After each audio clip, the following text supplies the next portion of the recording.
think you're on there. Hello. Hiya.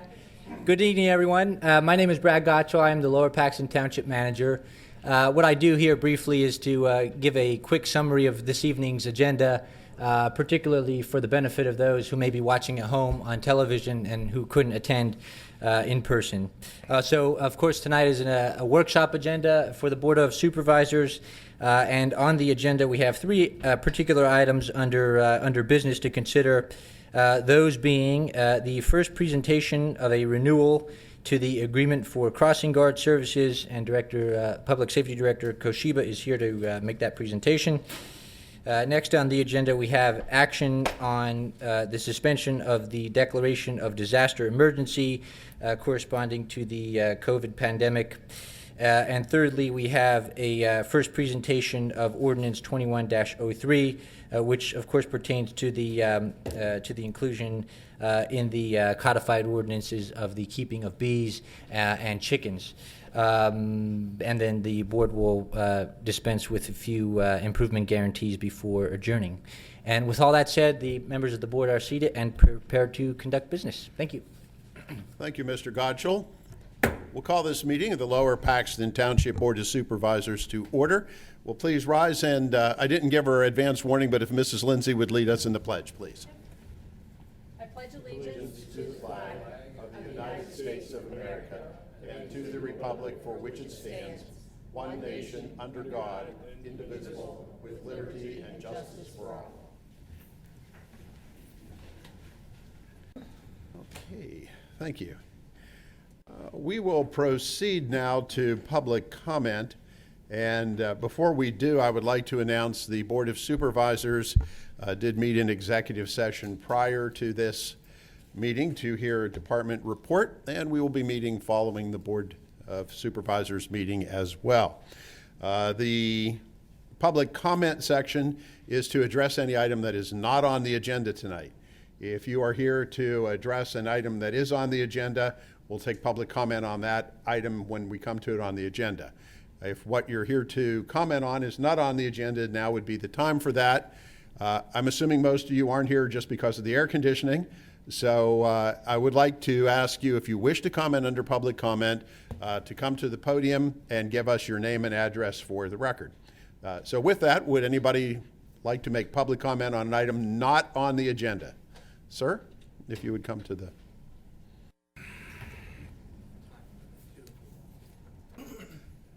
Yes. Hi. We do also, Supervisor Judd reminds me, we have a 4 or 5 minute time limit as well. Yeah, I want to ask if I can extend that a little bit, because I don't think I can cover it in 5 minutes. Maybe 10. No, not 10. Let's keep it shorter. We don't do 10-minute presentations at our meetings. Okay. My name's Bob Hoaklander. I'm a resident of Stray Winds Farm.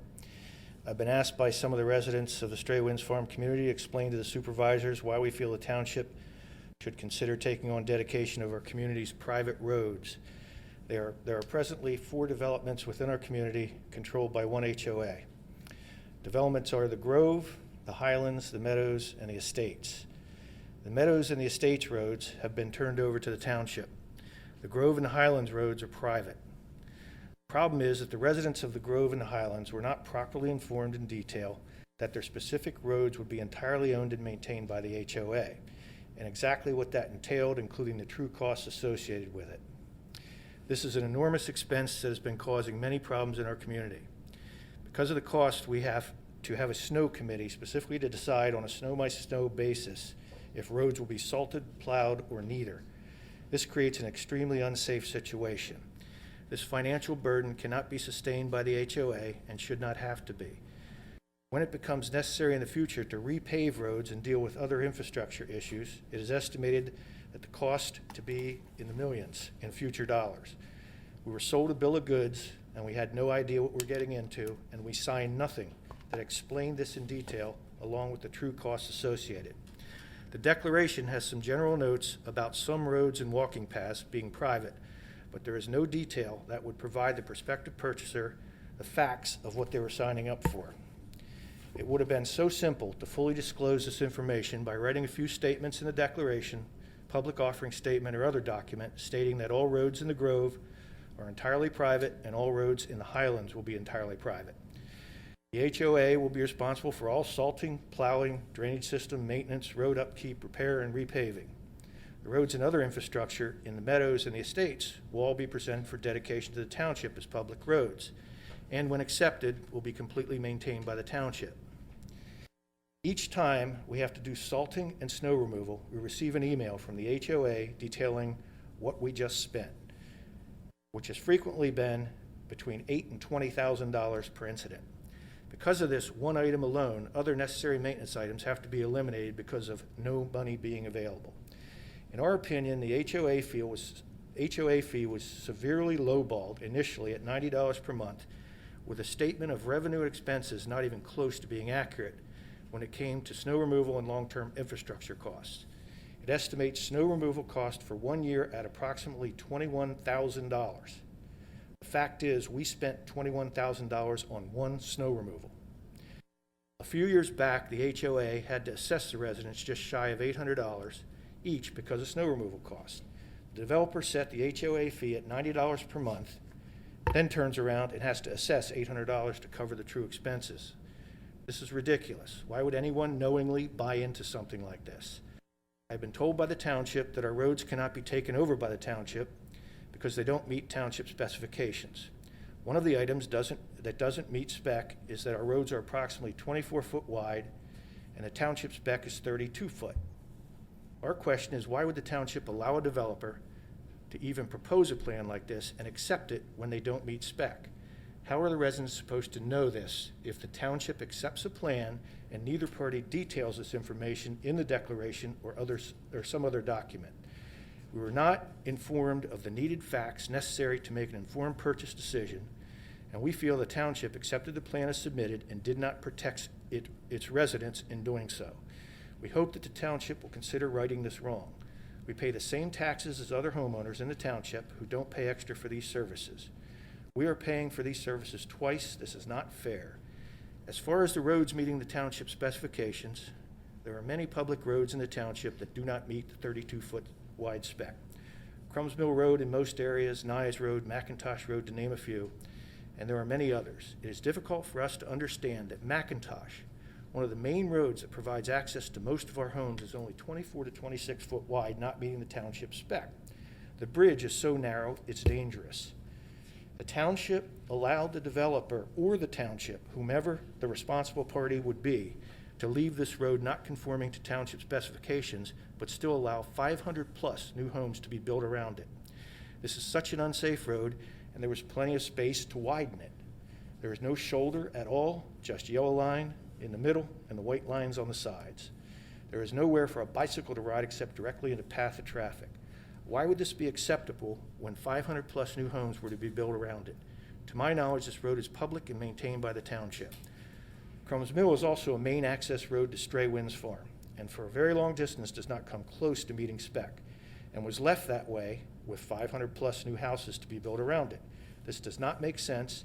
If these roads continue to be owned and maintained by the township, why can't ours? Bottom line is, we would like the township to consider taking on the roads in the Grove and the Highlands. We feel we have been done a disservice. The township accepted the plans for the roads to be private. We feel we did not have that opportunity. We also think the township needs to look at changing the rules so this cannot happen to other residents. Spec is spec, and if you're not going to adhere to it, then there needs to be detailed statements in the plan, declaration, or whatever document, so the everyday person, not lawyers, whatever, knows exactly what they are getting into and what the true costs involved are. If the estimated costs are extremely different than the true costs, then the developer needs to be held accountable. I personally would like to know why the developer made our roads private. If anyone can give me one valid reason that would make it advantageous for the residents and justify the enormous expense, I'd like to hear it. This is not a gated community with a pool, clubhouse, and other private amenities. This is just a normal everyday housing development. We feel the township has a responsibility to protect its residents against situations like this, and that was not done. We do not get a discount on our taxes. We pay the same as other residents in the township, and they do not have these financial burdens. Why should we? Please let us know what you can do for us.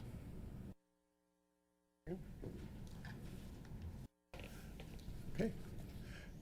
Anybody have any questions for Mr. Hoagland? I just have one comment. Nyes Road is a state road. Okay. It's not a township Well, I was going to say road. Linglestown, that is too. Okay. That's state road too. Yeah, I know. Yeah. But there's many. And the two main roads that border Straywinds are Crumbs Mill and McIntosh. Yeah. And that's where they're building the 500, or I think it's 550 houses. And they're like 24 foot wide. So why wasn't it made to be that, you know, they had to be expanded to handle that kind of traffic? And that's really not my issue. It's like, if they can be owned and maintained by the township, why can't ours?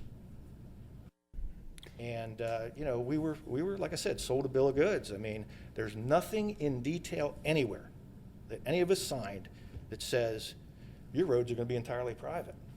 I was not told at all by the builder, and most of the people I've talked to haven't been told at all. So, you know, how do we make that not happen again? And how do we remedy this situation? Because I think we have like $13,000 in the long-term reserve fund to deal with long-term infrastructure costs. So in 20, 25 years, you got to repave 2 miles. What, $1.5 million, $2 million? Mm-hmm. Where are we going with that? So that's where we stand. I just have some notes here from Recorder of Deeds, Jim Zugay, and it was 7/18/06, and I got these from our Community Development Officer. And number 7 on there, it says, proposed common access drives shall be privately owned and maintained by the homeowners association of that area. So, like, when you purchased out there, did the real estate person tell you that they were going to be taken No. over by the township? No, and by the way, I think this whole half of the room is from Straywinds, or reporters. That's the problem, disclosure. I mean, why can't they say, there's 4 distinct neighborhoods. Why couldn't they say, this neighborhood, roads will be dedicated. This neighborhood, roads will be private. Then I would have sat back and said, okay, what's that mean? And then blah, blah, blah. It's very general everywhere. I know exactly the statement that you're talking about. I have it here. And sounds pretty general to me. I mean, access roads to where? Because we're one HOA and we have 4 developments. So if it's a general statement, what's it addressing? Which place? Because the people that live in the other 2 developments, they really don't have a problem. The roads have been dedicated, so why weren't ours? Then you go over Because to, there's a reason why, and Mr. Gottschall, if you can address, this gets down to how the developer presented the plans to the Planning Commission and the Board of Supervisors for approval. So, Mr. Gottschall, if you could shed some light on that process, as well as what we can and cannot do by law. Yes, Mr. Chairman. I mean, so the I believe the documents that the presenter had referenced, the declaration, the public statement. the public statement, are all, you know, documents crafted, of course, by the HOA, right, by the builder, in that process of making that community a private one, in essence. The documents that the township and Mrs. Lindsay had just referenced are documents, of course, that are presented to the board and acted upon by the board. There's a very distinct difference between the documents that, of course, you, sir, have been shown and what the board legally has acted upon. So the documents that matter, if we could be frank, in terms of the documents that actually created the neighborhoods, are those that are recorded with the county, and that is what Mrs. Lindsay had referenced. So the township saldo requires, of course, as was mentioned this evening, requires cartways to be 32 feet, whereas only the current Straywinds Farms roads that are being mentioned this evening are only 24. Within the Saldo, right-of-way is required to be 50 feet. And of course, in these neighborhoods that are being referenced, unless we go in, the township goes in and takes private land. So what the remedy that is sought this evening essentially would be to go in and take from private homeowners land and right-of-way to bring these roads up to spec. So I don't know that that's being recommended, but the recorded plan, as mentioned under General Notes number 7, confirms in detail that the proposed common access drive shall be privately owned and maintained by the homeowners association for that area. Number 9 on the stated plan that's recorded with the county states that all proposed streets with a right-of-way, again, of 50 feet or more shall be offered for dedication to public use to the township, which has been done for a majority of the roads within Stray Winds, except for the streets that are mentioned in your neighborhoods. Along with these issues, a number of Saldo waivers from the Planning and Zoning Code were provided by the township during the plan approval process back in 2007, which would actually complicate the question of what is being simply asked here tonight, which is to take the township to take dedication of the streets, which include the inclusion of islands within the cul-de-sacs, boulevard street configurations, and sight distance in certain curves along the private access drives. So these 3 waivers specifically, the inclusion of the islands within the cul-de-sacs, the boulevard street configurations, and the waiver of certain sight distance provisions would all vastly complicate the simplicity of merely taking dedication of these roadways, and would actually require quite a bit of public works and public safety review and input. So it's not like we can just go in and simply, take dedication of these roadways, even though they don't, That's not what we're looking for. We're looking for, hey man, how can you help us out?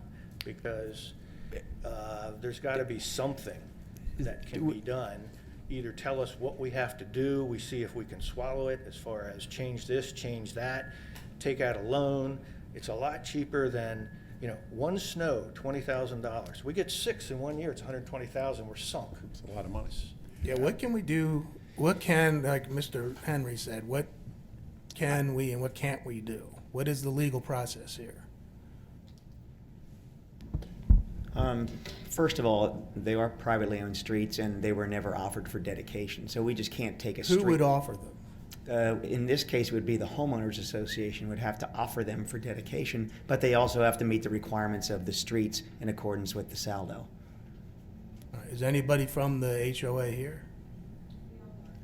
We all are. I mean, is the people, if you're do you not have a board, an operating board? Yeah, we have a board, but there's a 3-person committee that's here. Who live in our community live in one of the parks that has dedicated streets, so they don't care about this. Well, my question is, if we need the HOA to offer them the roads. Take them. Oh, no, no, I'm asking legally, if we need them to do that, do you elect these board members, the HOA Yeah, board? they're the ones that told us to come here.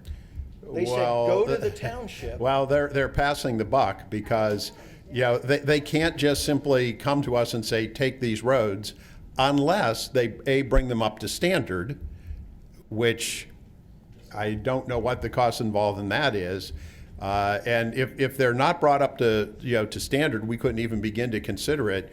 The problem here, unfortunately, goes back to either the real estate agent or the developer that sold these to you not appropriately apprising you of what the situation was.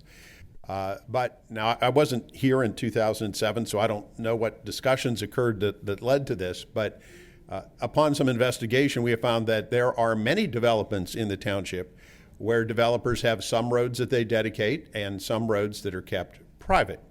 So we also have the issue of, okay, if we take these roads, how many other developments are going to come to us with the same issue then? Because we have to be fair across the township. But the bottom line is the roads do not meet our specs. The developer never proposed for them to be public roadways. The plan that was presented and ultimately approved in 2007, or I know it occurred in phases, so I'm not exactly sure as to the year. They never planned on giving them to the township or dedicating them to the township, which is probably why they didn't build them to specs. I'm sure it costs less money to do that. 24-foot wide road opposed to 32-foot Yeah. wide road. But it goes back to the fact that that's the plan that they came to the Township Planning Commission and the Board of Supervisors with at that time. So you guys just accept it? And the thing is, the Township and the Planning Commission can own. We have to accept plans that conform with state law. As we found in another instance, when we try to do something that they do comply with and we don't let them do it, they go to court and the judge rules in their favor and we lose. So they brought a plan in. It conformed with all the applicable laws, rules, and regulations and was approved, and these roads were meant to be private.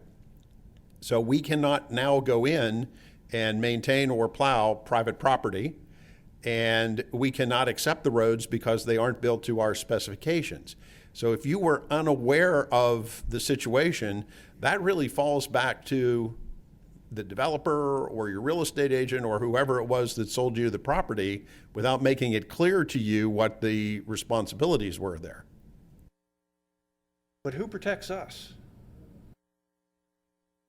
Well, it's not a matter of protection. It's a matter of you. It's a matter of No, it is protection. not. You bought properties under these conditions, and that was your private decision to buy those properties. We weren't told of the conditions. Well, that's then you need to talk to your real estate agent or the developer. I've talked to both the developers. But we cannot go and accept for dedication roadways that don't meet our specs. We can't do that. Then why can you have a road like McIntosh that doesn't meet your specs, have 550 homes built around it, and you don't have to make it meet your specs? McIntosh, well, in all likelihood, that road was built when the specs were different. It's been there for a long period of time. Yeah, but when some developer comes in and says, hey, I'm going to put 500 houses on it, don't you think it has to be modified to deal with that number of homes and the new traffic thing that's going to come up? I mean, normally, yes. Normally, that's what we do. That if we're approving a development, be it residential or commercial, we very frequently will say to the developer, you need to make infrastructure upgrades. For example, Blue Ridge, the Blue Ridge development where the Blue Ridge Country Club was, we went in, they put a number of new traffic signals in, widened lanes and things of that sort. Those are usually required. And you know what's funny? Now, Blue why Ridge, it wasn't... I measured the roads. They're all 32-foot wide. Mm-hmm. And they got the same townhouse. You got the same developer. You got the same builder, okay? And why are the same townhouses? Mm-hmm. And then single-family homes, and then over 55, this and that. They all have 32-foot wide roads. Then Stray Winds is building, I guess, in Susquehanna Township. Mm-hmm. I looked at the declaration for that. All the roads are being offered for dedication to the township. Well, as I understand it, the bottom line is, if I'm hearing this right, we can't legally just seize the land. We can't legally just seize control Who owns it? of the roads. The roads are owned by the HOA. The roads are owned by the HOA. They are not. The HOA says you can have them. But they don't conform to the standards that are required by law for us to be able to accept dedication. Even though all these existing roads don't conform to the standards. A lot of those existing roads, I would venture to guess, and it would depend on each one, were probably built before the current standards were put in place. I understand. But how can you build 500 houses and not modify those roads to deal with it? So if you can allow that to happen, why can't we find a way to make this to work? This cannot, unfortunately, I sympathize with you on what's occurred here, but the problem, the problem rests with your real estate agent, your builder, and the developer for not adequately informing you. And I mean, even though in very plain language, it's written in the deed or the plan. They unfortunately didn't fully explain to you what you were getting into. Now we can't come back and take these roads, which are private property, that don't meet our specs. We did accept for dedication those roadways in that development that do meet our specs, but that was the plan that was approved back in 2007, whenever it was. So, And I'm sorry for being dense, but can you get your HOA to do what you want it to do? And do they have elections? And can you, I mean, Yes, do you elect board members? I don't understand. What they said to us is, look, first of all, I'm not going to say that. no. Can you wrap up, because other people apparently want to speak? You need to come to, you need to come to the podium to speak. Well, yeah, that's what we need to have happen, because our meetings are televised, and if you're talking and you're not at the podium, people at home can't hear you, and then we get complaints. So if you could wrap up, and then we'll go to the next person. The HOA absolutely would allow or want to give the roads, Of course they offer would. them for dedication. Of Yeah. course. And As would every other HOA all around the township that has those roads. So you need to understand that were it even possible for us to do this, it would then uncork any number of others. so because you deal with one mistake and accept the responsibility, the concern is now I have to deal with all the other mistakes. We would have to, yes. I mean, we'd have to treat everybody else equally. Absolutely. I'm game for that. What's that? I'm game for that. Well, yeah. Then you're talking about millions of tax dollars, and that's not going to occur. We're talking about 146 houses that are going to have to come up with $1 million or $1.5 million. I understand that, and I understand the situation you're in. However, the problem goes back to the developer and your agent and your builder, not us. So can we let some other people please come to the podium? Because I sense a number of other people would like. Thank you very much. Thank you. Ma'am. Mr. Chairman, if I may as well, the HOA maintenance company, which is hired by the HOA board, has submitted to the township a letter explaining the fact that it has explained the issue at hand and the fact that it does not recommend to the HOA that the township take these roads over. So there may be a bit of miscommunication between the HOA board and its residents, just to put some clarity out for that. Hold on, ma'am. Okay, my Name and name- address first, please. Yes, my name is Terry Kenley. I live at 3912 Tim Tam Drive. A couple of things. The HOA was set up by the developer and was run by the developer when the houses were sold. There was no input from the residents. That's one thing. The other is that some of these roads that we're talking about, the developer developed along both sides of the roads and could have easily improved the roads without confiscating private land, because that was the land they were developing. My other question is that the township does at least have one of these things within its power, which is that you are taxing us as if we are receiving the benefits of a resident of Lower Paxton Township, but we are not receiving those benefits. So if we are going to be put in a position of getting depreciated benefits from the town, our taxes should be adjusted to compensate for that. And then that money can be directed to the maintenance that the township is not doing, because we are covering both the snow and the road maintenance. And then on top of that, our tax dollars are going to plow snow on other people's streets and maintain other people's roads. It's pretty bad.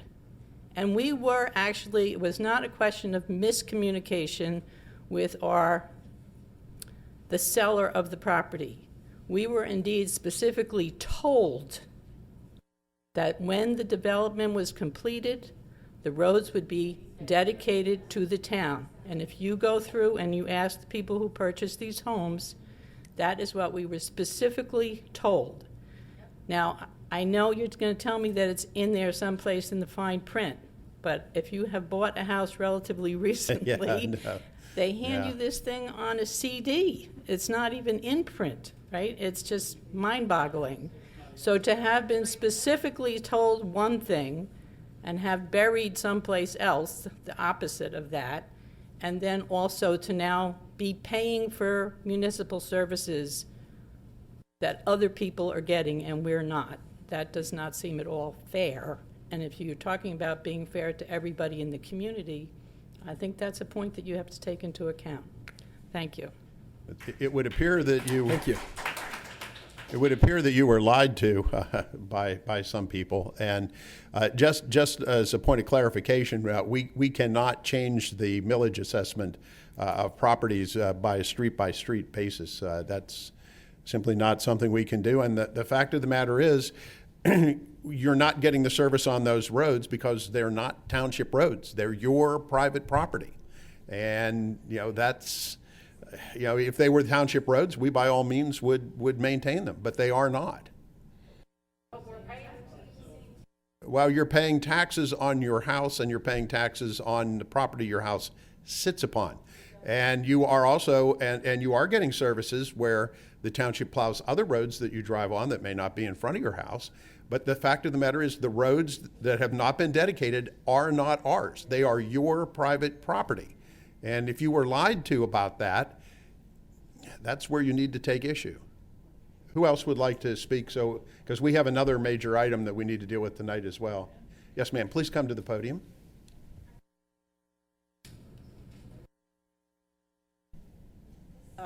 Liz Grimes, 3925 Fleet Alex Way. I live in the Highlands. And again, like all my neighbors here, we weren't told, we were actually told about the streets would be dedicated. A lot of people in the Highlands, like myself, my husband. You mean Highlands off of Nyes Road, Highlands? No? No, it's in a part of Strayway. your, Yeah, oh, okay. that's where our development, Okay, we are thank you. mostly single floor, smaller homes. Like my husband and I, we downsized for retirement. I have a husband with, who has disabilities and a son who has special needs. And with the HOA, we were given a fee that we were told that in our budget that we were supposed to meet that wasn't going to go above that. And this winter, we didn't get our streets plowed. If I had an emergency with my husband or my son, I wouldn't be able to get out. And I know that's not the township's fault, but isn't there something you had mentioned about if the HOA came, would we be able to get a waiver? And The roads would have to be upgraded to township specifications in order for us to be able to take them. but you can put through a waiver as No. Keep in mind that as a township, believe me, there's a lot of things we would like to be able to do that we can't, but we operate under very voluminous laws and rules, which is why we have solicitors and other folks, that the state puts all sorts of rules and regulations and laws on planning and development, and we have to act within those parameters. And unfortunately, and it's happened a number of times, within those parameters, developers or property owners are able to do things that we would really like to not see happen, that we think aren't good for the community. But if we go against the rules and regulations and laws of the state and deny it, like I said, they take us to court. Happened with there was a development proposed for the corner of Lingelstown and Colonial Road, right in front of Greystone. And the developer came here, and we felt that the traffic patterns on Lingelstown Road, that it would be hazardous to have a development there. Unfortunately, the developer met all the rules and regulations, but we thought it was a hazard to the community, so we said no. Well, he took us to court, and the judge overruled us and allowed the guy to win. So if we don't follow the rules and regulations and laws, all that happens is we then spend taxpayer money on attorneys in court and lose. So we do our best within the parameters that we have, but we don't have total control. Okay. Wish we did. The township must have allowed Triple Crown to do this in the first place, to make Yes. these private roads. Okay, and you talk about the laws of the state. Is there no law for disclosure that we should have been told this? I mean, I wouldn't have Oh, I purchased would my think property so. here had it been disclosed. If I can- I know you're not a real estate attorney, Mr. Stein, but I would assume that if you're buying a house or a property, that somebody should be required to disclose the obligations on that property, wouldn't There it? are disclosure requirements, certainly. Yeah. Obviously, we don't enforce those because we don't have the ability to do that. So who has the ability to enforce that? I mean, I see this as fraud. I was told, I mean, we went to other developments, 55 developments, where you specifically didn't own your land, and I asked my real estate agent, did we own the property? Because we didn't want to be in one of those, and she said, oh, of course you own the property, which is totally not true. Listen, I'd like to, listen, Paul Navarro. I just want you to know, it's not falling on deaf ears. We understand it.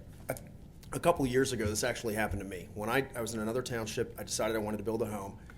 Not that it's going to make you feel any better, but I've been there, and it may be even worse. In that my own private property, I went to go build a house, got had an appraisal, bought the property. They said, "Oh yeah, everything is good. We're not turned over to the HOA yet. The builder still owns it." And then I was told, "Oh, you own the cul-de-sac." I said, "I own the whole cul-de-sac." "Oh yeah, you got to plow the cul-de-sac. That's yours."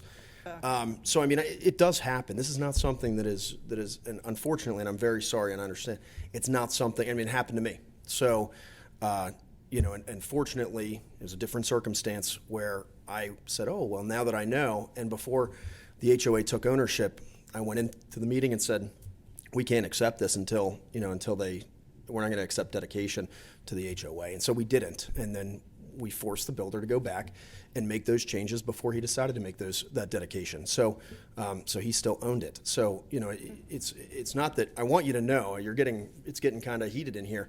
It's not falling on deaf ears. We completely understand and can sympathize, and some of us have been there. And I paid a lot of money then to get reassessments and to get all these other things to fight for this. So, out of my own pocket. So I mean, but there is somebody at fault, I get it, but as the chairman's saying, there's not a whole lot that we can do, unfortunately, at this point, but you need to kind of, maybe find out what can be done. And I think that, this is the first time, to be honest with you, that I've heard of this, so, from you guys. Never saw any of you before. So, it is a problem. It's a problem that, I didn't realize was that big of a problem, but apparently it is. But there is someone, I'm sure that is responsible. But as the chairman said, there's not a whole lot. It doesn't seem that we can do right now at this point. So, not that that's helpful, but for what it's worth. Do we earlier when you had know mentioned how many miles, or if it is a mile, how much? 1.5 miles?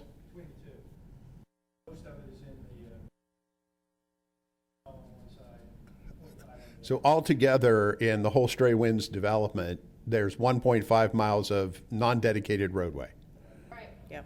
approximately. I have no idea what it would cost to have the HOA bring those roads up to standard. I'm sure it's going to be a reasonable amount of money. Well, the main road is, not unfortunately at issue at the moment. Again, these are things that need to be taken care of when the plans are coming before us. And I know this board, very much looks at the impact of surrounding roadways, because historically the township has grown very, very rapidly. And unfortunately, in a lot of areas, the road infrastructure was not upgraded to handle the development. Now, we have been successful in recent years in, getting some traffic signals installed, like over on Locust Lane, and upgrades like on Nyes Road, the Nyes Road Devonshire Heights intersection. We are slowly going back trying to remediate these problems. However, that doesn't really address your problem, unfortunately.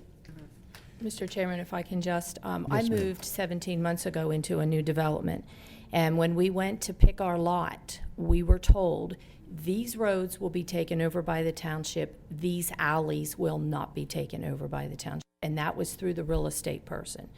So I would blame your real estate person for that. When you picked your lot, they did not tell you. Yeah.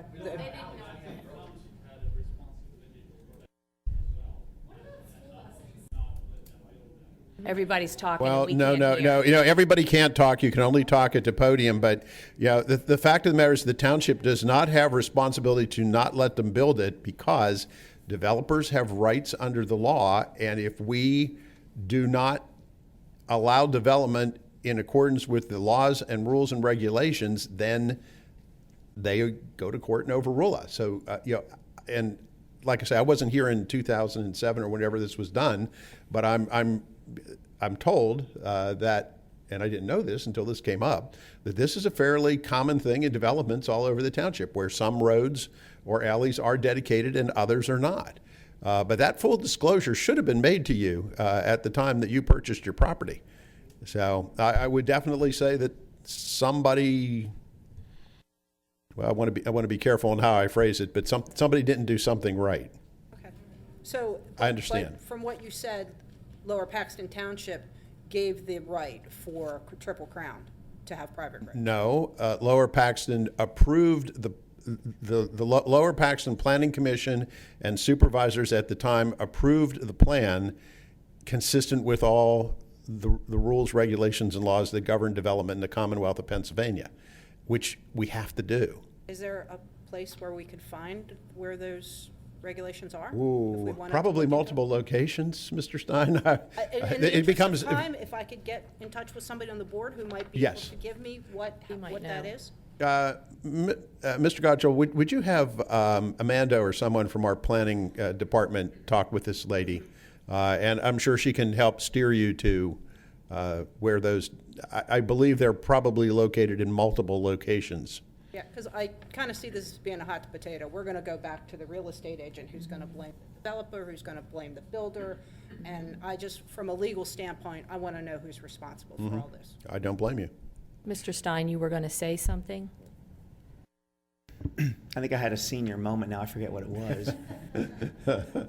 Actually, the chairman is right that all these regulations are in a few different places.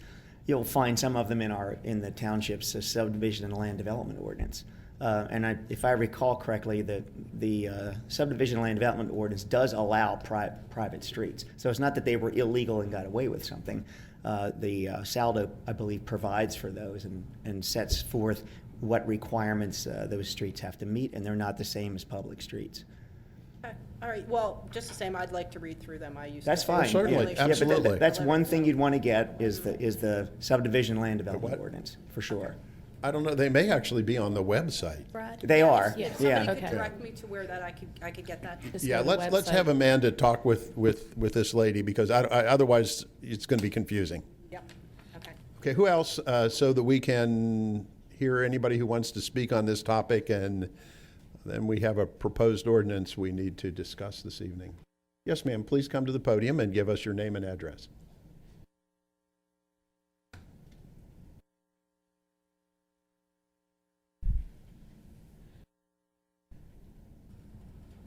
Hi, my name is Leslie Fox. I'm from 4008 National Court. The statement that you read, I'd like to know where that came from. That came from Mr. Zuge's office. He's the recorder of deeds. Okay. So when we got our deeds, there was no indication. That is very nonspecific. The map that was given to us with the declarated deed does not even have the roads on it.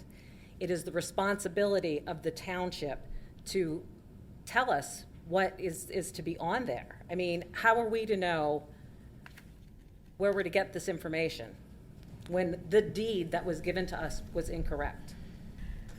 Mrs. Lindsay, if I may, I think the probably what was given to you, ma'am, was your own individual deed, correct? It was the county declaration. Okay, which would, I'm assuming, include your own personal deed. It does not include the entire subdivision approved. It does, and it does not say anything. I know about for a any fact that after receiving my own private deed from within the same development, I did not receive a deed which included the entire approved The declaration map. of the HOA does not include those streets. What I'm saying, ma'am, is that the reference that Mrs. Lindsay had made is from within the approved plan, which is recorded at the county recorder's office. Can I get a copy of what you have? Can I give it to her? There. Certainly. I mean, Can I have the full deed? I mean, that's what I was given. Thank you. Sure. Anybody else on this topic? Is your hand up, or are you holding up on a pole? You're holding on a pole, okay. Okay, well, thank you all for being here. I wish we could say more at this point. My recommendation would be for you to have further discussion with your HOA. Really and truly what they're going to need to do is bring the roads up to specifications before we can really get involved. Yes, sir, if you would.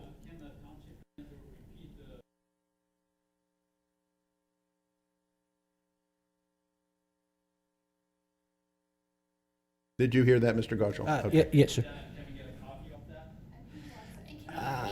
Yeah, please repeat it for her. Sure. Yeah, I'd have to check with the solicitor as to whether or not it would be discoverable and publicly released. But the HOA property agency, the maintenance agency, had sent a letter to the township indicating the fact that they had been in constant communication with the particular residents who are requesting this, and that they had informed those residents that the township should not indeed accept this dedication because they do not meet the specifications of the township code. Okay. No. I'm sorry, I'm blanking on the actual company. It was Serena Buck, the HOA administrator. Whatever. That rings a bell.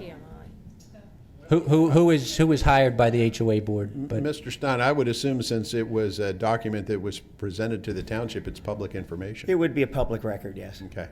Then I believe if they would like a copy of it, we should do so.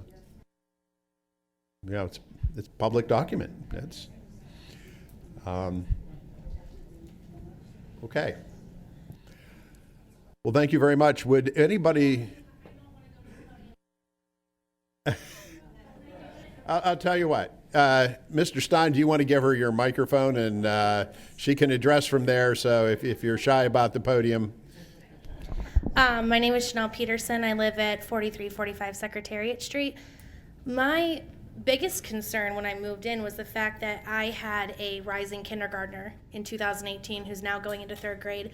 And when we got the postcard from CD Schools with her bus stop, well, first of all, it was all the way down McIntosh, so I had them fix that.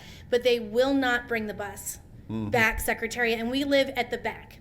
So they expected my 5-year-old to walk with me, of course, 3/4 of a mile one way to get to the end of Secretariat and McIntosh every day that she goes to school. And my other question is, how is that legal with ADA if a child with a disability moves in? You have to allow a school bus to come back and pick up that child at that home. That's an ADA thing. So we have a private road, and we need to be able to have school transportation that's not going to drown us in debt when our road, it gets cracked from the heavy school bus in half the time that we think it's going to from regular wear and tear of cars.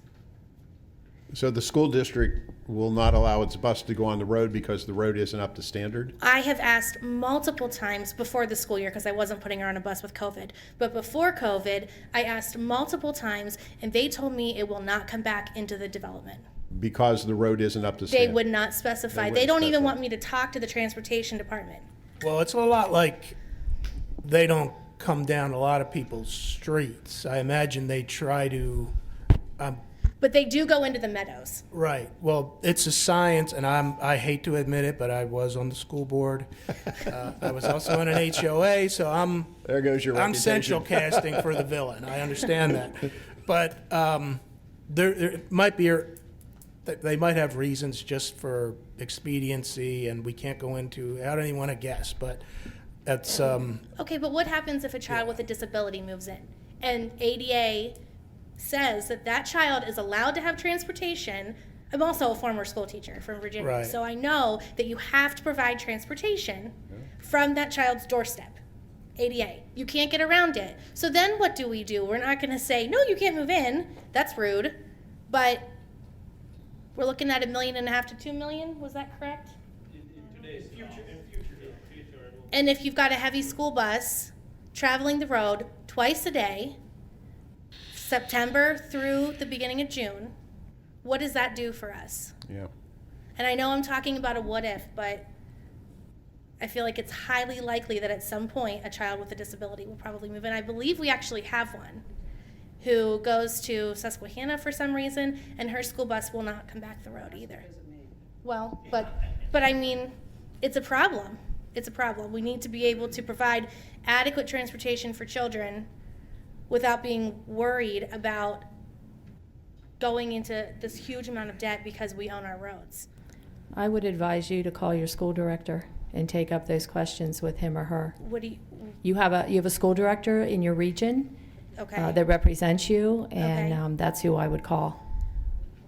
Yeah, But if our road is private, whatever they do doesn't help us. Well, with- you said you called and they're not answering your questions. So if you get to your school director, then they can find the answers to those questions for you because they represent you. Okay. Because you're saying Board they member want is you to what you're talk. saying. Yeah, your school board member, okay? That you're saying they don't want you to talk to transportation. I don't know who Well, you're the talking school to. told me transportation won't talk to parents. Okay, then you need to call your school board director. Okay. I called Susquehanna Township and told their buses were not allowed on our roads because they were private, and they stopped it. Okay. So that, I mean, and I talked to the Department of Transportation. Well, I'm nowhere near versed in ADA regulations and laws, but it would seem to me that, yeah, you do have an issue that should be taken to your school director. You know, if the ADA law requires transportation be provided, then one way or another, the school district has to figure out how to do that. Well, Maybe not with a if the full school bus, district tells but you our streets have to be public so they can travel on them, would that work? I do not know. I've not been on a school board, so I don't know. They Or will I they ever, won't do by the that. way. They won't do that. Really? I don't know. For ADA, for that? I mean, that's like you don't touch that law. That is, No, I mean, they'll get the school bus there, and then and then our roads have wear and tear. the along- road, yes, then the road's owner would have to deal with it, yes. For public transportation. Right. You're right, the ADA, they will pick up the child. Yeah, I know they will. Yeah. Yeah. We lived in Virginia. We lived on a street that was also private with a tiny little cul-de-sac at the bottom, and that school bus went down our street every day and managed to turn around in the cul-de-sac and come back up because there was a child at the end Yeah. who had a disability. You're right. Well, So- they also have smaller buses too, and Sometimes. vans and such. So I'm certain that there has to be a way for the school district to provide service and transportation that complies with their policies on a non-conforming road.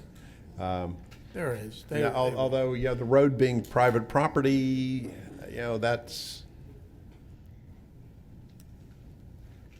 I feel like in order to provide proper, my child doesn't have a disability, but she also shouldn't have to walk 3/4 of a mile one way just to get to the bus stop. yeah. Whenever there are other kids who can Mm-hmm. basically walk out their front door and there's their bus stop. Oh, I wouldn't want my 5-year-old doing that either, so. Well, she's 8 now, but I have a 4-year-old who Or will be even coming 8. up, you know? These days, I'm not sure I'd even want a teenager walking around. I but agree with that's- you. And we have a safe community. Okay, anybody else?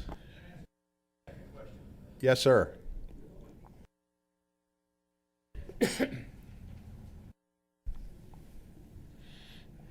Can we have our HOA contact someone from the township and them to tell us exactly what the minimum requirements would be, what would have to be changed to make our streets available for dedication? Certainly. We'd be more than happy to have the HOA talk with our Public Works Department and give you that information. Can somebody give me a name and a number that they can call, or? Mr. Gotcha will do just that. Thank you. Why don't you let that occur, and then we'll see where things go from there. Okay, anybody else on anything else that's not on the agenda this evening? Mr. Minsker. You've been very patient. Bill Minsker, 5956 Linglestown Road on the square in Linglestown. I became aware of an interesting item 2 hours ago, which I'd like the board to be aware of. You have property off of Wenrick Street that is on the west side that's being prepared as a possible park. Wolfensberger. What is the name of that piece of ground as you know the name to be? We refer to it as the Wolflessberger Tract. Say it again. We refer to it as the Wolflessberger Tract. Wolfers? Wolfless. I may not be pronouncing it properly. Okay, this is the issue. Wolfers. Our historical commission Okay. did a little research on this name. Uh-huh. There are two versions, which I'm not sure you're aware of, and before, if this park becomes a park, it really needs to be settled by looking at a deed or something. There is a Wolfensberger, E-N-S, and a Wolfersberger, E-R-S. I was given, Is that how it? It is. It's Wolfersberger. I may be pronouncing it wrong. But The guy the township bought it from, it was, I believe it was his maybe grandmother's last name or mother's last name, something like that. Yeah, there may be some changing plans in that area. at the Lions Club meeting tonight, I was given a big packet of paperwork that belonged to Oscar Lingle that has much information on it regarding burial and baptism records at Wenrick's Church, St. Thomas UCC at the east end of Lingle. And before the meeting began, I was just going through this paperwork to see what's in there. I would like to show you these two names. One is a baptism record, one is a burial record, and both names are there. There's nobody buried there, right? Oh, yes. At the park? No. No. No. No, that's it. I'm like, that's what I'm saying, okay. Thank you for clarifying that. That's, Like, whoa. that would be problematic. I lost my, there are two Wolfensbergers, Frank and Harry. So, what I'd like you just to see, so you know there is a conflict, and we need to settle that if we're ever going to develop it. What's on the deed, Steve? That's my point, that's what I'm suggesting. We'll make sure. We'll double check as we go Yeah. forward. I'm sure that you and the Historical Commission will be most helpful in helping us get to the appropriate Right. name. But before anything official would be done, I think it's just a little item we need to correct. All right, very good. Okay. Show that to our solicitor. Should the township ever be in a position to do a development, there are a very large number of unmet needs in our parks, a lot of capital needs that we are in the process of researching ways to fund. Can you make So- copies of that and give it to Mr. Stein, please? Sure. Okay. Thank you. Thank Thank you. you, Bill. Anybody else have an item not on the agenda tonight and not that we've already discussed? Okay, very, very quickly, please. Come to the podium, name and address. My name is Nimish Nayak, and I live in Straven Farms, 4331 Secretariat Street. And I just want to add for future developments and future neighborhood, so just other people don't go through the same trouble we are going through. Can township make a requirement by adding a spec within the spec that they are mentioning, 32 feet wide? Can they just make a spec requiring every road to be 32 feet? Where they are in the development, where they're going to build 500 plus homes. Or in our case, it's 100 homes in Grove and about 50 plus homes in Highlands. Residential area, people going to live there. Can they just add a spec saying that those roads have to be 32 feet wide? I've seen subdivision and land development ordinances that require every street to meet a certain spec, and it's always the same one. Whether it's public or private doesn't matter. So, but Well- not every ordinance is like that. Well, that might be something, Mr. Godchaux, I think we should take a look at that, because while it's difficult, if not impossible, to correct something that occurred, 15 years ago, you're right, we might learn a lesson from it and be able to prevent this from occurring in the future. So let's take a look at whether it's possible for us to do something like that. Good point. Okay, Very good point. Thank you. Yes. Podium. Yes. Yeah. Our meetings are televised, and we have a vast television audience, and they need to hear you. Okay. My name is Sharon Davis. I live at 4006 Nashville Court in Straywind Farms. I have a question. So, I mean, I don't want to sound ignorant or anything, but the old shack off of McIntosh Road, all of a sudden it becomes a commercial facility. How can a business become on a road that's only 24 feet? So we just started a business. There's a business there called Four Seasons. How are you able to have a business with all these vehicles there coming in and out on that busy street, and it's only 24 feet? What? I'm not familiar with the location. I'm not. That is between Crumbs Mill Road and, well, Valley View Road, I believe. And what is the nature of this business? It's landscaping. So and that just occurred. And I just want to point out one other thing. You used the date 2007. Most of us bought our homes in 2017. Well, that would be when the plans That's were when the approved. plan- But, okay, so you know the story. I'm not going to repeat myself, so. None of us were here at that Yeah, time. and neither but- was yeah. I. So do you have an address for this business? We Right can. across from the big farmhouse on McIntosh Road. I'm not quite sure. So now, I'm not saying that he's not trying to make it look nice, but my question is how you have commercial vehicles on that road consistently, daily, with school buses, et cetera. And we also had traffic people, the police out there putting the traffic lines, et cetera. Because I'm a walker, so I see many things. So that's my question to you. Staff is already intimately aware of that particular property. really? Yeah, and I mean, the property meets all permits required were received by the owner, and everything is being done legitimately by the owner with regard But to. it was not commercial. I mean, how did that become commercial all of a sudden? Because it wasn't commercial.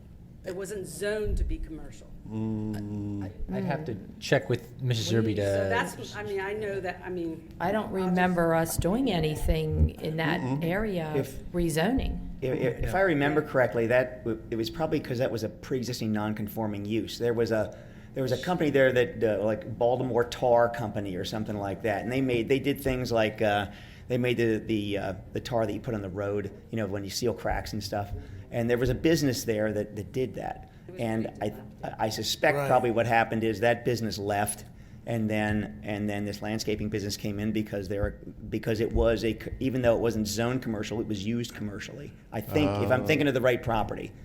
I think so. Even if a property isn't zoned, if it's used non-conforming long enough, it just gets established. But there wasn't really business going on there. Right. I moved there, but I'm just saying there was no vehicles. Yeah. Now there is a ton of vehicles.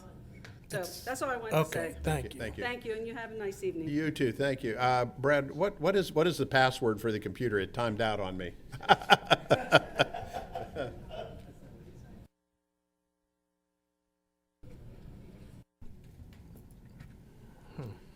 Thank you, Shelley. I appreciate it. Anybody else on an item not on the agenda tonight? All right. Seeing no other public comments, we will now move to item 5, which is first presentation of renewal to the agreement for crossing guard services. Director Koshiba.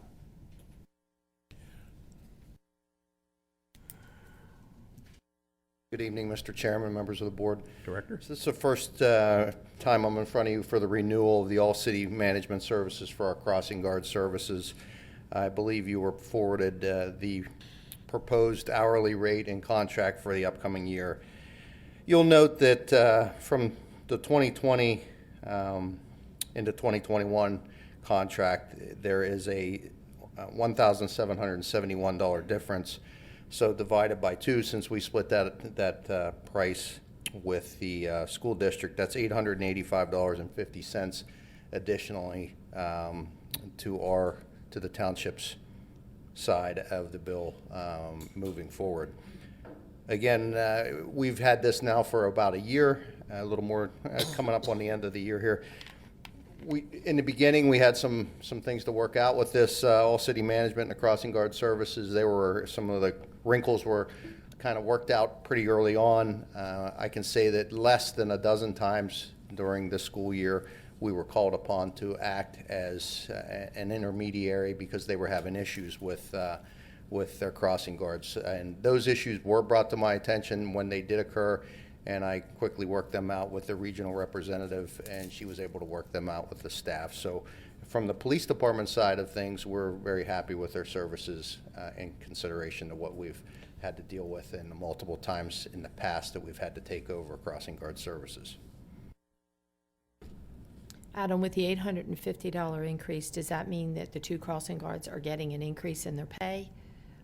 They did increase the hourly rate. Whether or not that is being relayed over to the hourly rate of the actual individual crossing guards, they didn't tell me their plans with that.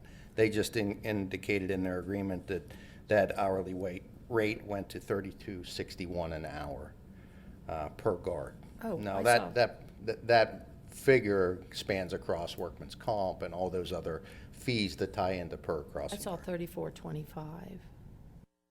And you said it was 32? $32.61. Okay, where'd I get the 34? 3 crossing guards, 2 hours a day, 180 school days annually, $35,219. All right, I don't know where I got the $34.25. That was probably last year's. I'm not sure. It's on the 21-22 worksheet. Billing rate for 2021-2022, $34.25. So that is the new rate, right? $34.25? You know what? You're correct. You are correct, ma'am. Okay. Yes, and that conveys to $885.50 per one for the township and $885. I was just curious with the increase if the crossing guards were getting any. I'm sorry, I got put out here. If the crossing guards were getting any type of an increase, or if that's just going into their pocket. I can check that and get back to you by the next meeting. Because it was over $3,000 higher when we actually hired them. So now we're heading towards the $4,000 mark. Okay. Okay. And you said less than 12 times throughout the year?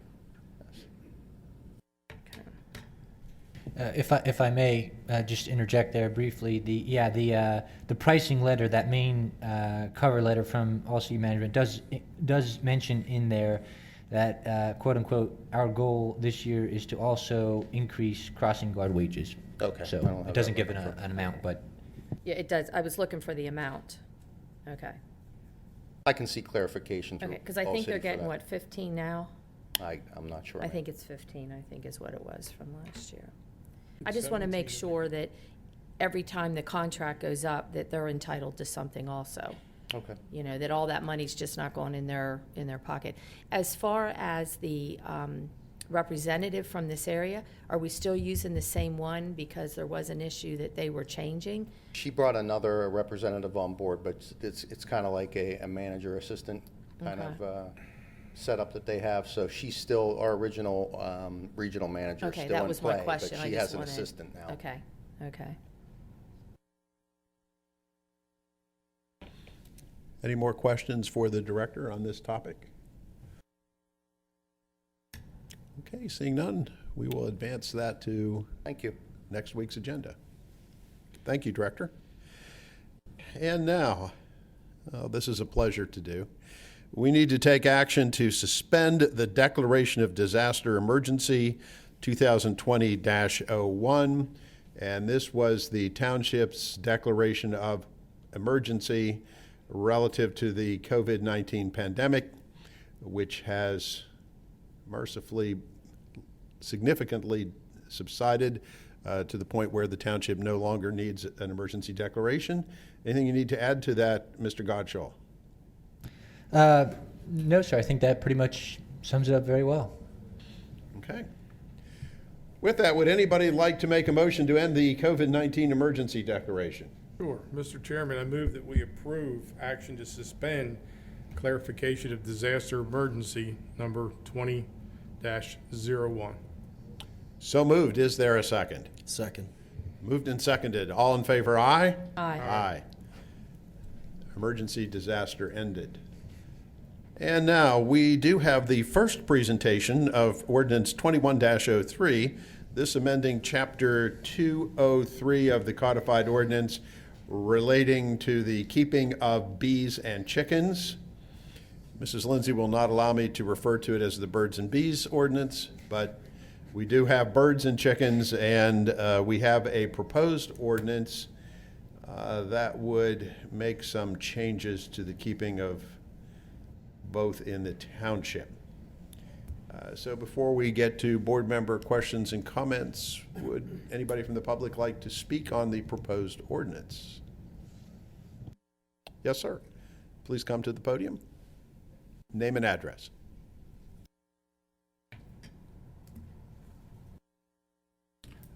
Hi, the name's Link Martin, 5218 Crestwood Drive. And I want to commend you. It's interesting tonight. Your responsibilities are to both a variety of audiences within our township and maintaining both the legal and the not legal, but things that make our lives easier.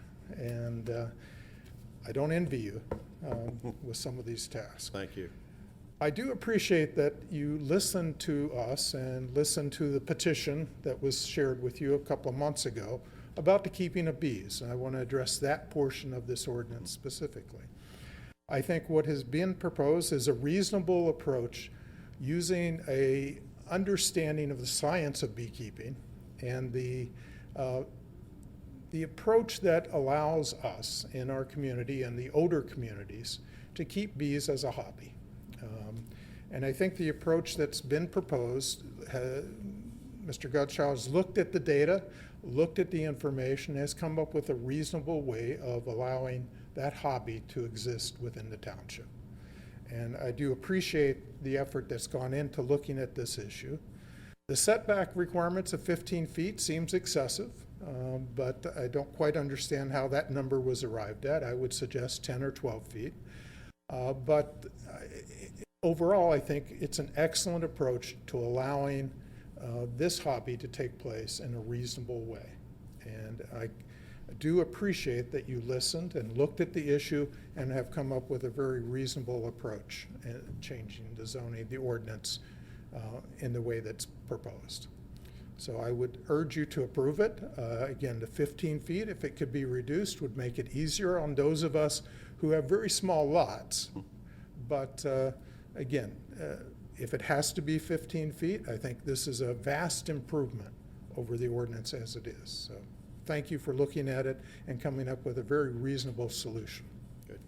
Well, thank you, sir. And thank you for the information you and others presented to us. I didn't know very much about bees before you all came in, and now we know a lot more. It was very interesting and educational, I'll say that, and chickens. So, I hope you enjoyed the honey. Yes, thank you. Some of us really like honey. So, yes, sir. In reference to the setback, using a golf analogy, I give 3-foot putts. Uh-huh. Well, if we lower it by 3 foot, that will get them to the 12-foot setback requirement, right? Ashley Pollard and Colin Powell, 4925 Colorado Avenue. First, just want to say thank you so much for listening to us over these past however many months. And Mr. What was that? 2 decades. Yeah. 2 decades. I know we're all going to miss the birds and the bees jokes. Mr. Gottschall, Mr. Gottschall, thank you so much for putting together such thoughtful ordinances. We really think they are 99% what we were hoping for. For the chicken ordinance specifically, the size requirement is 0.25 acres. Our yard, for example, is 0.045 acres off of that. So we would much prefer if it could be a 0.2 acre, or if there's like a variance process we could go through for our yard. We're very happy that these ordinances are where they're at now, and if it moves forward with 0.25, we will go through the next variance process to see if we can have them. at our acreage, but just thought it was worth mentioning that we would still be 0.045 off.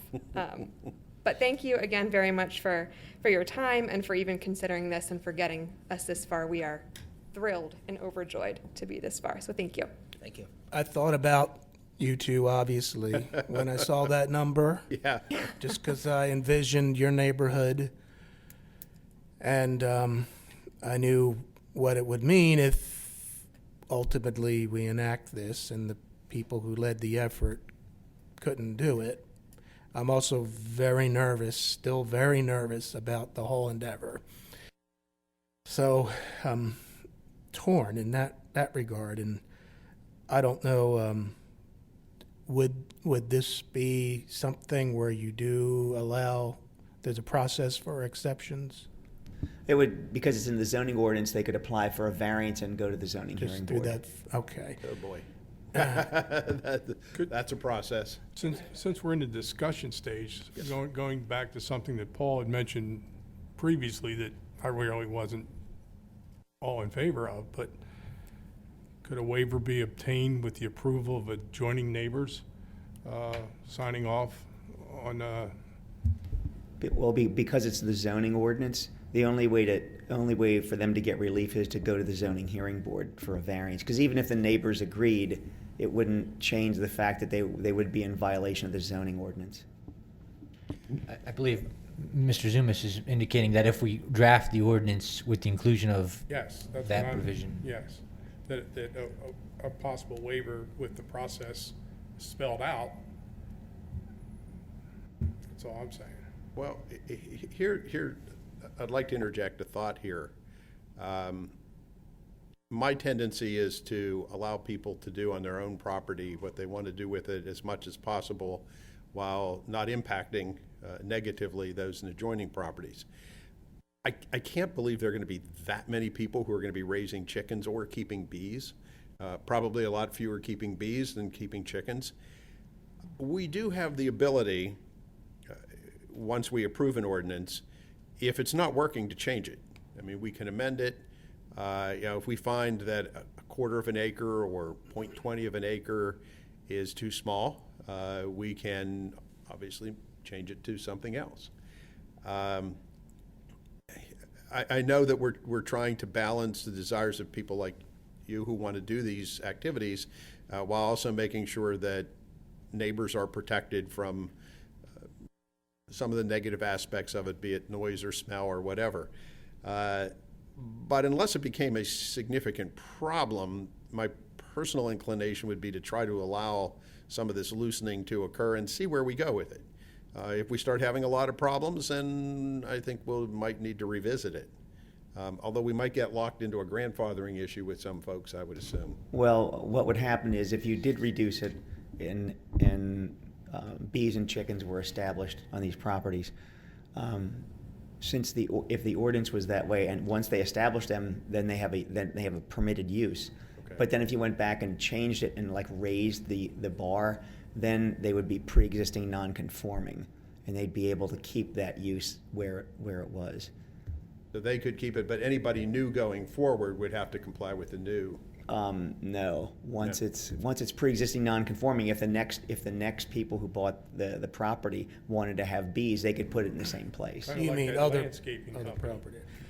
And that's, I mean, you can, it'd be a lot easier to loosen the regulations going forward once if people have chicken coops up and it's turning into a problem. I imagine we just can't go in and take the coops out or tell them to take them out. They're in.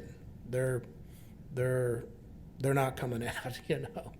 If we approved it and they build it and they have them there, it's easier to go the other way where we could lower the lot size and allow more people to do it. But going the other way, as far as tightening the regulations after the fact, that would be difficult. Yeah. The zoning. Did you ever present us with? You gave us a lot of information. Do we know how many people in Lower Paxton actually currently have chicken coops? I think there's a lot. There's a lot? Especially in the Lingelstown area, from what I'm hearing. some of the areas around Lingelstown are very, Yeah. somewhat rural compared to, Well, this is right in the link. I mean, Brad, how many complaints are you guys getting? I'm really not sure. I can't recall the number off the top of my head. I mean, it wasn't, the only way for us to know is of course, obviously, if somebody complains. Right. So, relatively speaking, we don't receive a whole lot of complaints. But again, that's just because, you're only complaining about the one nearest to you. So, and there are more requirements in this ordinance. It expands the number of places where they can be, but within that, there are more controls, right, than are there currently, right? Yes. As far as what? With regard to the coops and how you maintain the animals, and yes.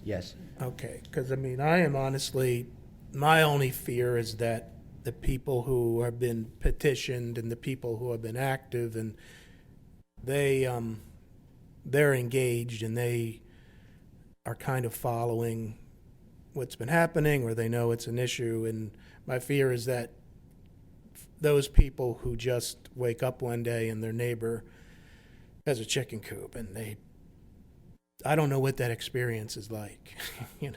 I was looking out my house the other day and just trying to think, all right, I'm looking at my neighbor's house, and these are quarter acre at best.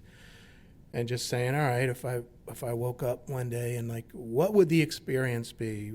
And I know we've already went through this, but you apparently don't hear them making noise. I mean, they're not roosters, but even other noises. What noises do you hear? They're hens. Little, from the experience of being around my father-in-law's chickens, And chirp they cluck, chirps and they things, cluck, and they clucks, but it's no longer than it's no louder than a normal bird, so it's no different than a cardinal or a bluebird being next door. Now, we're limiting to what, 4 hens per 4 birds? Yeah, four, yes. So Brad and maybe Steve, if there's people that have them now, will they have, if they're not complying, will they have to comply with the ordinance? And if they don't, then what happens? Well, if they're not complying currently with the ordinance that is in effect, they'd have an unlawful use now. Mm-hmm. So if they have an unlawful use now, when the new ordinance was adopted, they'd have to comply with the new ordinance because they were never lawful. Mm-hmm. So they wouldn't now be a pre-existing non-conforming use because they were never permitted if they're violating the current ordinance. I think you're meaning the ones who are currently who are following the current. Correct. Yep. If they don't have to upgrade to the new. No, they would. If they're not in compliance with the current ordinance now, the people that have chickens. But I think you're saying the ones who are in compliance. No, I'm talking about the ones that have them now, like, someone has them in their backyard, they don't have coops. They don't have to, as long as they're following the current law.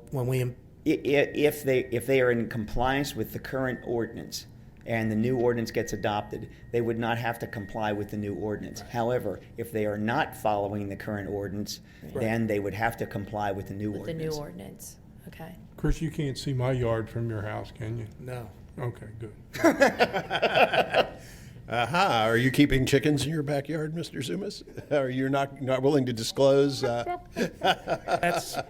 just had a question. There was, in the ordinance, it says, you can keep them in the side yard, you can keep them in the front property. Shouldn't they just be in the back? That's a good point. Yeah, I mean, that's a good political question. It says side property, it says front property.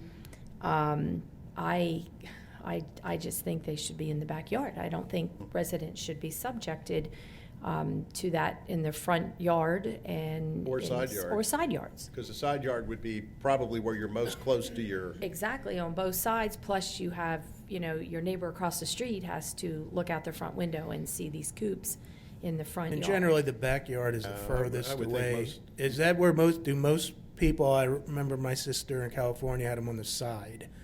Is there a preference? Do they try to preserve their backyard for backyard activity, and would they, most of them, I mean, you have obviously limited experience, but. Some will try to cross the street. Yeah.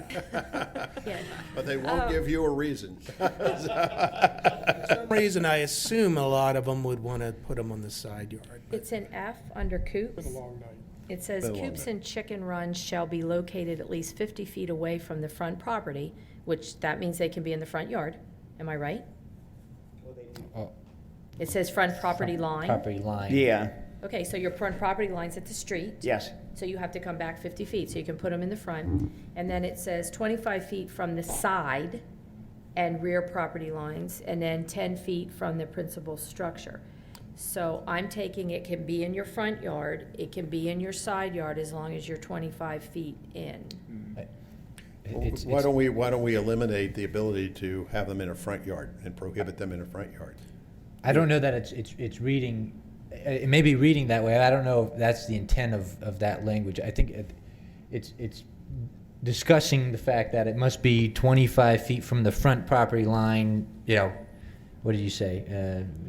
50 feet from the front property line, 25 feet from the side property line. That's how far in from those particular lines of the lot it must be. Right. It's not saying you It's can not, have it's it. not saying it can go in the front yard, but like, let's say you have it in the side yard, it has to be at least 50 feet back from your front property line in the side yard.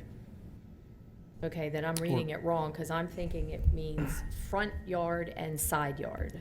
Well, they're just setbacks, I think so. But I think what you're saying is like you'd be willing to get rid of this because if their front yard is 55 foot, I mean they could put it right there on 5 foot off of their Do we thing, right? do we generally just not write ordinances that way? You don't say backyard, front yard. Is that the way? Do we just do? Front, side, and rear typically are normally referred to. But do we always use setbacks, or do we just say no front yard, no side yard? Well, usually, for instance, I'll give you an example. Accessory structures are normally not allowed in the front yard. Like a like a shed. shed and stuff like that. And that's we do That's that. what I was going to say. So we could say backyard Correct. with a setback of Yes, X amount feet, yeah. from. So you can narrow it to we only want to see them. We don't want to see them. They want to be in the backyard, but we still require a setback. Yes. From the property line. Steve, I was told recently that if you own a corner lot, your side yard is the front yard and your front yard is the front yard. Yeah, you have two front yards. That's correct. Right. So that could be an issue. Yeah, you could have chicken coops the whole way around the house. Well, they can't. But if you change that, or if you state it clearly in the ordinance that they cannot be in the front yard, that would be like any other accessory structure. Yeah, if we can do it for sheds, I imagine we can do it for coops. Sure. Like I can't put a garden shed in my front yard. Correct. Now. Yeah. Or the side yard, right?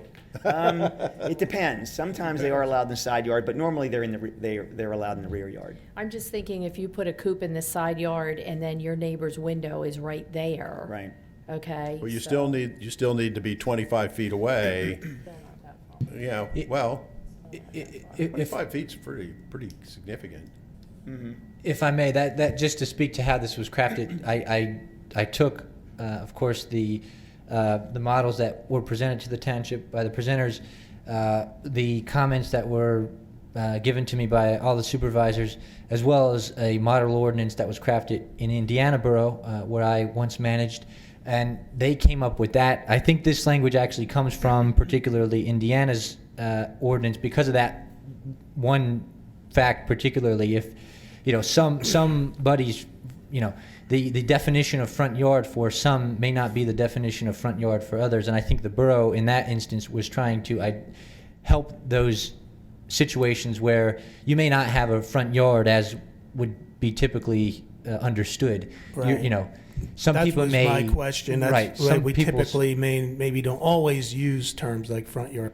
Yeah. So if you have somebody, for example, that had a property that sat way back on their property, they may not, if we change it to front yard, side yard, they may not be able to have the chickens because they technically, their front yard is their backyard. Can we write it in a way that, acknowledges situations like that?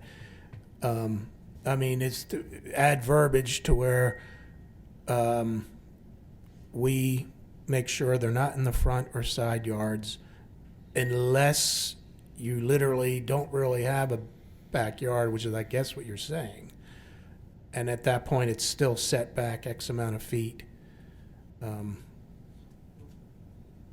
I mean, the way you're doing it now is you're just assuming if we do the front setbacks and the side yard setbacks, that should de facto, or by default, that should, I guess, am I reading it right? That you're saying that should prevent front and back, or if not? Not necessarily, no, but it would keep the coops far enough away from the street, essentially, that it hopefully wouldn't become an eyesore or whatever, at that point. But Is there a reason why we shouldn't do everything we can to keep them in the backyard? I mean, legal, practical.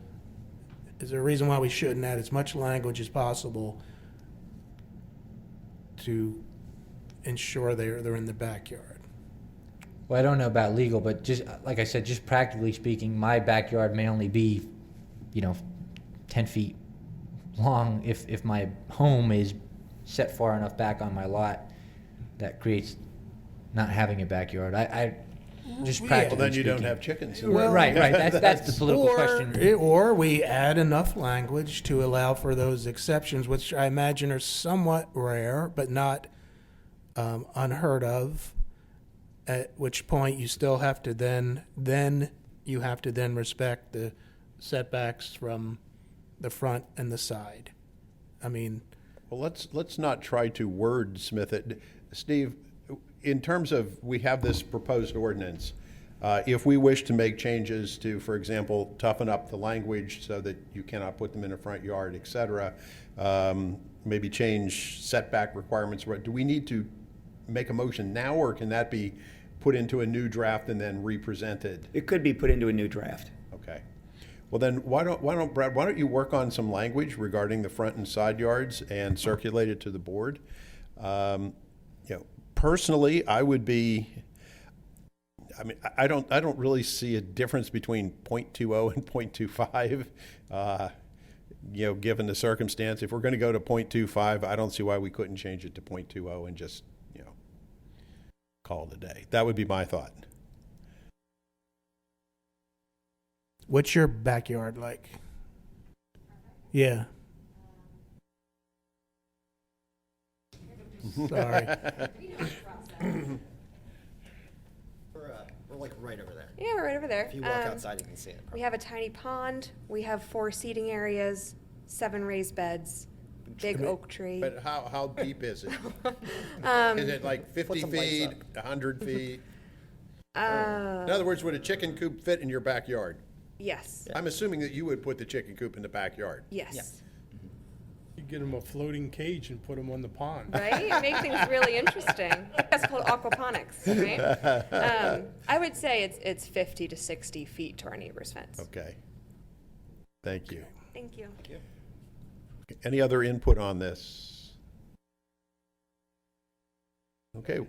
I'm sorry, I do have something actually. I saw in there, hold on, because the only thing that I was worried about, we're concentrating on allowing people to, but, if we have somebody else that has a larger property, should we allow them to have more hens? I mean, and I'm only saying, if somebody has an agricultural property in here, I guess ag wasn't, chicken shall be permitted only on, because if there's somebody in the township that has an ag property and has like 6 chickens and they've got 5 acres, they should be allowed to have more than 4 hens. Well, I thought in the ag zone you were allowed to had keeping of animals. Yeah, you can. Oh, so it would be covered under a different. Yeah, it would so be they would be okay. I just want to be sure that they're all right, that we're not boxing somebody else out here. I mean, somebody can look at the ag part of the zoning ordinance and see what it allows. But I this think thing said, all right, maybe I was just being dumb, but it just says chicken shall be permitted only on R1, R2, R3, or ag's not. It's not on there, so I just. And keep it, we can always expand. It'd be impossible to go the other way. But if we do this and people are okay with it, it's easier to expand. But I mean, if you haven't, but if they're covered under Right. And I think you'd find that in the ag zone, it allows for keeping of all kinds of animals like cows and pigs and Good. chickens and goats and sheep and all that kind of I stuff. don't box out my farmers. You know what I mean? I was one. So. But cockatoos are prohibited? No, Yeah, we're gonna. I haven't seen them referenced anywhere. Oh, darn. we can put in here that you can have them. Yeah, oh, can we add that in? Bowman's wife is watching. Yeah, I'm on the couch tonight. I just had one question about the beehives, and maybe I'm missing it. It doesn't say anywhere how many hives you're allowed to have. And I thought we had talked about 1 or 2. I don't remember. Okay, I'm looking under 2, and it says keeping of bees, and I'm seeing A through E, and I'm not seeing anything unless I'm missing it, Mr. Gottschall? No, you're right. You're correct. Okay. Yeah, that was an oversight.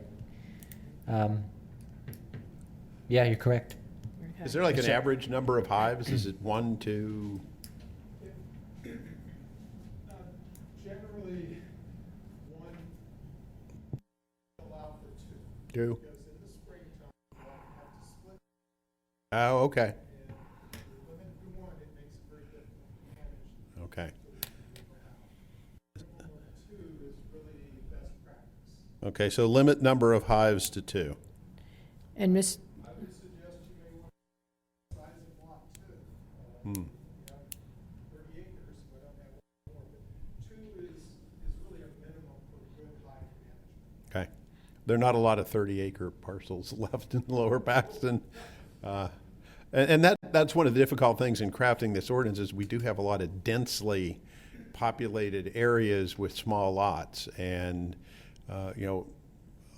allowing folks to conduct these activities while not impinging on the quality of life of neighbors is sort of the balance. Do we say how big the hives? well, Mr. Link, you had said that you're usually, 50,000 to 100 in one hive? No, I mean the size of the actual structure. You don't need that for the podium. And That's a fairly standard. Most hives tend to be about each super, which is a box that has the frames in it. They're pretty standard approach. Most everyone uses the same type of hive. Now, show me again what you were talking. One super is about 2 feet tall and about 2 to 3, not about 2.5 feet square. All right, so we don't need to specify the size of the structure? I would suggest not, in that it's governed by the number of, if you're taking honey off, you're only going to have 2 or 3 boxes. It's beyond that, it's not a manageable hive, and anyone in the hobby doesn't go beyond that. Because during this time of year, over the winter, I would have 2 boxes, so my hive would be about this tall. This time of year, I'll add another box so they can make honey in it. And I may add a 4th one to make more honey. And then later this summer, I'll take those 2 off, steal their honey, and they'll be left with the 2 bottom boxes to go through the winter. And a hive is obviously, it's defined as the actual, the natural home that the bees are building. The hive, yes, is the box we provide them and the frames to build their honeycomb on, and where they store their honey and brood. Because you say you can add another box.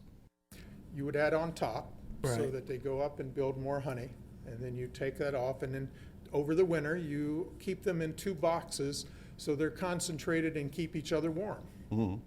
You don't have huge hives because they won't survive the winter. Okay, and that's why I was asking. I mean, if we just had 2 hives and first some crafty entrepreneur or hobbyist said, oh, if I make them 10 feet wide, I can stick a bunch of bees in there and get more honey if we don't specify the size. That would be so unusual. I don't think Okay. you'd find anyone doing that. There's Again, no benefit. To manage them, it's not a way of managing the bees in an effective way. And if you don't manage them correctly, they're going to die. And it's not a hobby that you can just throw them out there and leave them alone.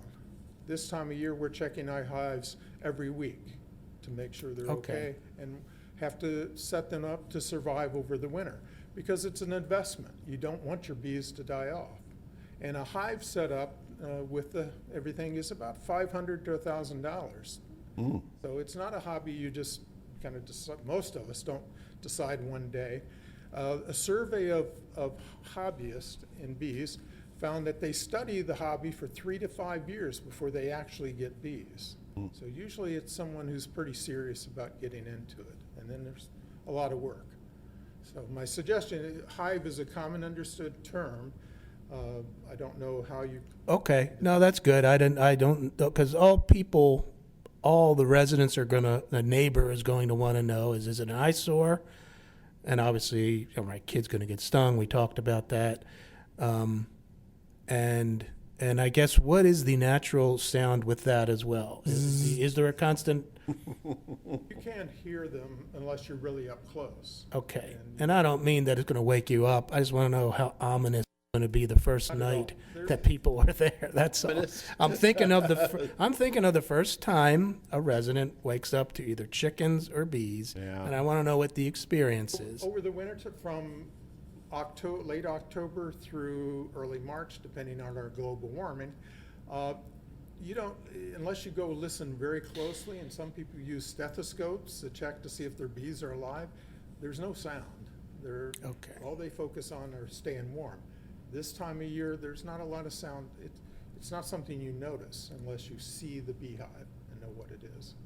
Okay, well, thank you. Those are the big things that a neighbor would want to know is how big is the structure and how does it impact me? So. It's not, a hive would not be as big as this podium. No. Now, as you talk about it, I've seen them, so I can visualize them. Yeah. Okay.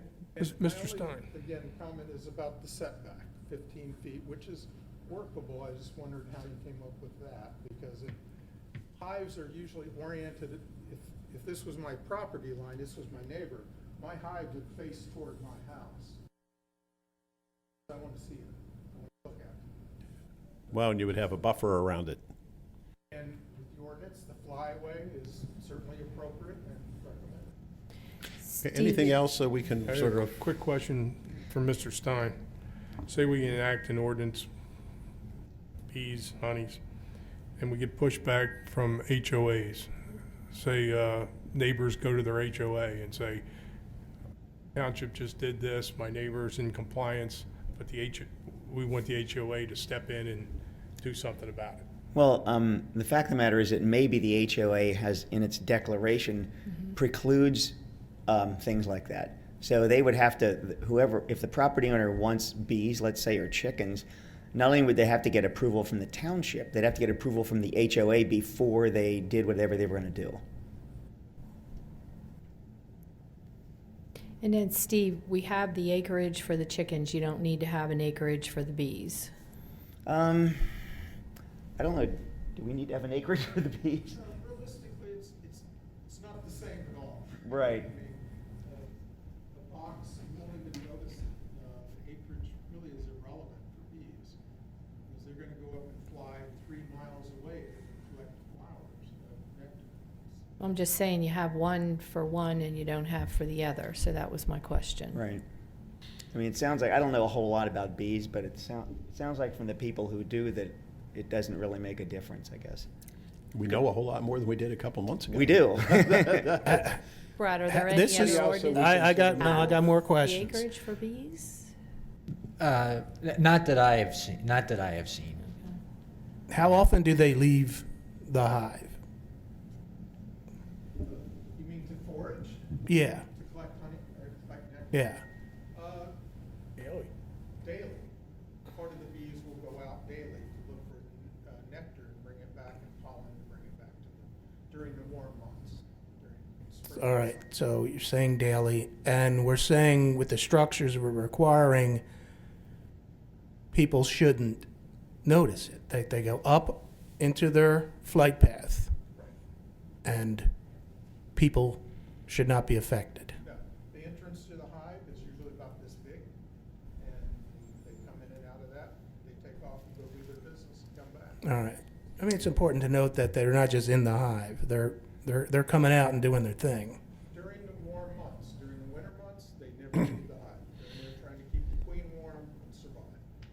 Mr. Link, I had read somewhere where if somebody gets into a fight and the queen bee, that they all go out. So what happens? That's not quite accurate. Okay. If a hive becomes overcrowded, they may try to swarm, which is a natural instinct, in which the queen would leave the hive with part of the worker bees and go off and look for a new home. That's something the hobbyist wants to avoid. It's no different if you had a herd of cattle. You don't want half your cattle to take off. So the hobbyists like myself, we manage the hive so that does not occur. If they swarm, if you see a swarm of bees, that is their most calm state. You can go up and stick your hand into a swarm of bees. They will not sting you because their focus is protecting the queen with their bodies, not looking outside of that. So a hobbyist such as myself will try to avoid that at all costs because I don't want to lose any bees. Okay. In other words, don't screw with the queen. Well, okay. Anything else? So I've made some notes where we may wish to consider the bee setback at 12 feet, perhaps the variant, or perhaps the acreage requirement for chickens to 0.20. We want to eliminate the ability to have chicken coops in the front yard and perhaps side yard, and we want to limit the number of hives to 2. Those were the changes that I have noted. I don't know if anybody... I guess the only other thing, that being said, with the hive, I didn't see it correct. I can't find it on here, but was there anything about, I'm not seeing anything about any kind of fencing or anything around a backyard where a hive would be? No, just the flyaway barrier that was mentioned. So, I mean, I guess a concern would be like with a pool, we know that that's an issue for children because they can drown. It's a drowning risk. So is this a risk for a child that would wander into a backyard, and perhaps knock over a beehive or something like that? I mean, though unlikely, is it something that we should consider as just, a requirement being that there's some kind of a barrier, not just the 12-foot setback? The current ordinance, just for reference, mentions fencing, and the current ordinance, of course, is stated requires a minimum of 100 feet setback. But if you do have a fence, that's reduced to 50 feet. So it kind of speaks to the issue of a fence, but not requires it, but allows then the beekeeper to reduce the setback to kind of a. So if we're reducing that to 12 foot, then do we require, some kind of a fence be placed? Because I guess, is the acreage requirement, does that apply to both chickens and bees, or that's just chickens? Chickens. So you can see a lot of these congested areas. I mean, I hadn't thought about that. I'm not looking to complicate things. But you have kids running through yards all the time. I don't know, man. Knocking over a beehive sounds like it could be a problem. I don't think it's unreasonable. I mean, for, like I said, for a yard if you want to put a pool in, there's absolutely a requirement for that, fencing. In fact, they go so far as saying it has to be 42, inches tall, and all of that, and the specific kind of fence that you have to use. I just think we need to have a barrier there. I mean, and if it's whether it is I think it has to be something that's not unsightly, but Well, I would like to hear Mr. Martin on this before we leave, but go ahead and. Yeah, in Europe, what they have, which we've presented before, is called a bee closet. So it helps people not have to have a perimeter fence around their property. Like Colin and I, for example, all of our surrounding neighbors have fences, so it'd be a little weird if we also put in a fence, and also we don't want to cut off our neighbors like that. But a bee closet is an alternative, and I would love Link's thoughts on this too, but it is a perimeter and a barrier directly around the hive. So it could be a 10-foot by 4-foot space with a solid barrier as the flyaway that meets a 6-foot height requirement, and then on the other 3 sides you could have a vertical trellis instead, but something with a door that allows the beekeeper to get in without requiring the very restrictive perimeter fence. Like, I don't know what your thoughts are on that are, but. I'm with that. I think that's okay. I just think we need to have something from a medical standpoint. This is my nurse practitioner coming out, sorry. Okay, but- can we Yeah, I sort of try to wrap this up? I want to hear Mr. Martin. This is important. This is a big ordinance, and now's the time to talk about it. We're going around in circles. No, we're not. We just brought up a completely new topic. Well, Go ahead. We'll settle. disagree. After this, I promise we're All done. right, go ahead. I'll be very brief, and I appreciate the opportunity to talk about it. Again, the chairman was correct. There's going to be very few beekeepers. It's not a hobby many people get involved with. Most all hobbyists strap their beehives down, in that we have straps around it in case of a wind or anything else, because one, I don't want to lose any of my bees, and it's safer for them than if a fence along the whole property is going to be prohibitive. And, a fence on one side maybe will work. In Europe, yes, they have perimeters around their bee area. So whether it's a square footage so that there is fencing, but bees are allowed in Philadelphia, in Susquehanna Township, other places with very few or no ordinances, no controls, and they have no complaints. They really have, it's not a big problem because there are very few hobbyists, and those are kinds of issues that just extremely rarely occur. So I would suggest you may not want to over-regulate something that's not a problem. I think you can always add additional things down the road, but I appreciate you looking at this and taking it very seriously. Thank you. Okay. Thank you. Thank you. Anything else? Okay, Mr. Gottschall, you have a couple of items to make some adjustments.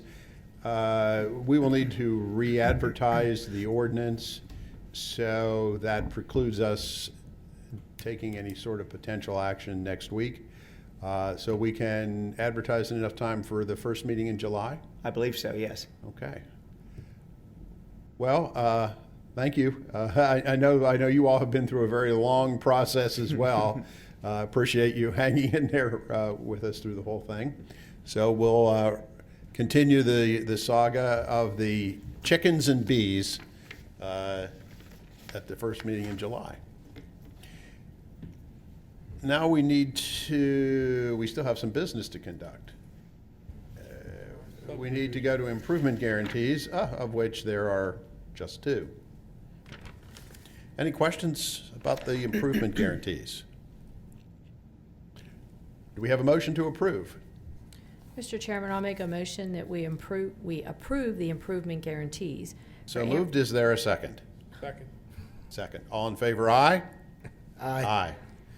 Any announcements from the board or the township manager? Can we announce that we're having National Night Out on August the 3rd? I think you just did. People need to put it on their calendar. We need to get it cracking. Yeah. It's exciting that we are going to be able to return to National Night Out and a lot of our other typical activities that we were unfortunately unable to have in 2020. But National Night Out is back on the agenda. Anything else? The next meeting of this Board of Supervisors is scheduled for Tuesday, June 22nd, 1 week from tonight. Tuesday, June 15th, 1 week from tonight at 7 p.m. here in this meeting room. Seeing no other business, is there a motion to adjourn? So moved. So moved. Is there a second? Second. All in favor, aye? Aye. Aye.